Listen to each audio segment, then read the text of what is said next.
l'actualité avec mesdames et messieurs. Bienvenue sur Cam News 24 et IFM Radio émettant depuis Garoua.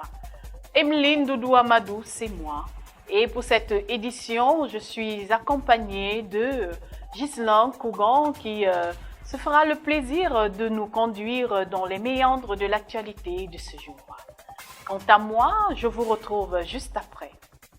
Ghislain, c'est à toi. Merci Emeline Doudou Amadou, madame, monsieur. Démarrons donc avec le quotidien Cameroun Tribune à la une, mariage coutumier, la nouvelle alliance. Grâce à une disposition de la loi du 23 décembre 2024 portant organisation du système d'enregistrement des faits d'état civil au Cameroun, les époux doivent déclarer le mariage coutumier à l'officier d'état civil aux fins de transcription. Une innovation qui donne plus de poids et une reconnaissance juridique aux unions scellées selon les traditions. Quelles implications pour les couples concernés, leurs enfants et leurs familles? À lire le focus de Cameroun Tribune de la page 21 à la page 23 de ce numéro. Toujours avec Cameroun Tribune, vente de fin d'année, on fait les comptes. Dans les boutiques et espaces à Yaoundé, les recettes engrangées pendant les fêtes ont progressé, mais dans les supermarchés, les objectifs n'ont pas été atteints du fait d'une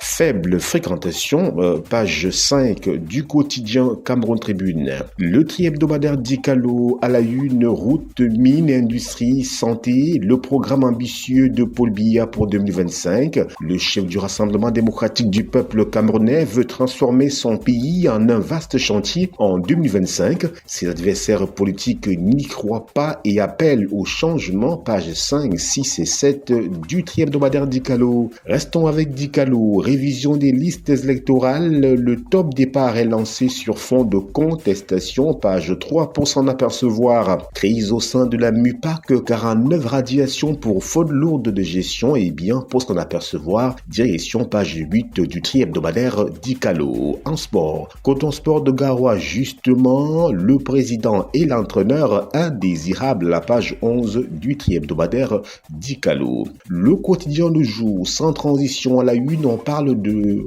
route Yaoundé-Douala. La circulation s'améliore, nous dit-on. Les travaux lancés par le ministère des Travaux publics permettent désormais de rallier plus vite les deux métropoles.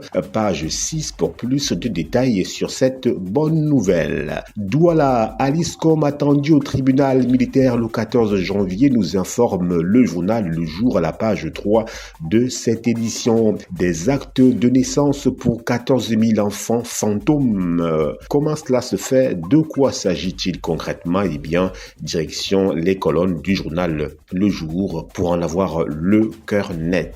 Le quotidien L'économie, endettement des pays de la CEMAC, l'urgence de sortir des griffes du Fonds monétaire international est signalée dans cette édition avec les programmes économiques, avec le Fonds monétaire international qui vise au mieux le redressement ou la résilience de l'économie pour limiter la chute et non pour avancer et décoller selon une analyse à lire à la page 3 du quotidien L'économie. Taxe sur le transfert d'argent, le champ d'application élargi aux banques à la page 6 du quotidien L'économie. Incident, ce qui s'est passé avec le Boeing 737-700 de Camerco nous est livré dans les colonnes de ce journal. Émergence à la une, prélat contre Paul Biya, comprendre le schisme. Dans ce journal, discours présidentiel, ce que Paul Biya a dit du commerce camerounais est à lire dans le quotidien Émergence. Direction Nord Cameroun, des galons pour 270 personnels de forces de défense.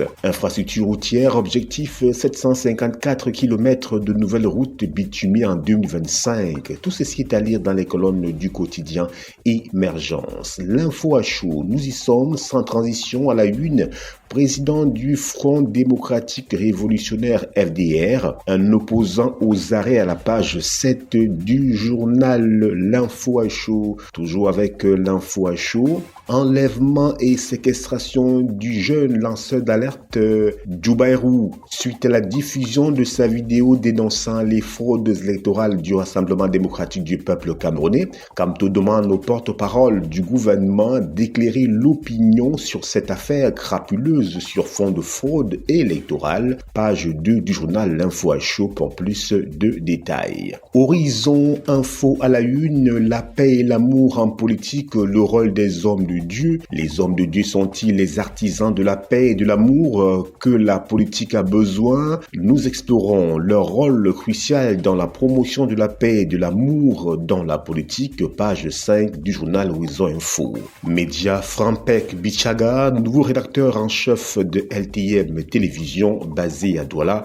Bravo à ce confrère. Le tri-hebdomadaire Le Soir à la une, multiples sorties de certains évêques, leaders des partis politiques et de la société civile. L'Union des populations du Cameroun condamne toutes les actions de fragilisation des institutions de la République, c'est-à-dire dans les colonnes du tri-hebdomadaire Le Soir. Sylvestre et Nouvel An 2025, le MINDEF communie avec les troupes à Touboro. Eh bien, tout ceci est à lire dans les colonnes du tri-hebdomadaire Le Soir. Le journal Le Drapeau à la une, transaction mobile, l'impact d'une taxe qui fait débat. Depuis le 1er janvier 2025, une taxe de 4 francs CFA est prélevée sur chaque transaction mobile au Cameroun, générant des recettes estimées à 757 milliards de francs CFA cette année. Alors que le gouvernement promet des investissements stratégiques, cette mesure suscite des inquiétudes parmi les citoyens confrontés à une fiscalité déjà lourde. Page 6 pour plus de détails sur cette préoccupation. Énergie et eau, les avancées saluées par Paul Biya, page 4 du journal Le Drapeau pour plus de précision. Voilà qui met un terme à notre tour d'horizon de la presse camerounaise. À vous le studio, Emeline Doudou Amadou. Voilà, vous êtes désormais informés sur l'actualité au Cameroun et ailleurs. Merci de nous avoir suivis et restez en compagnie de nos programmes sur CamNews 24 et ITFM Radio, émettant depuis Garoua. À bientôt.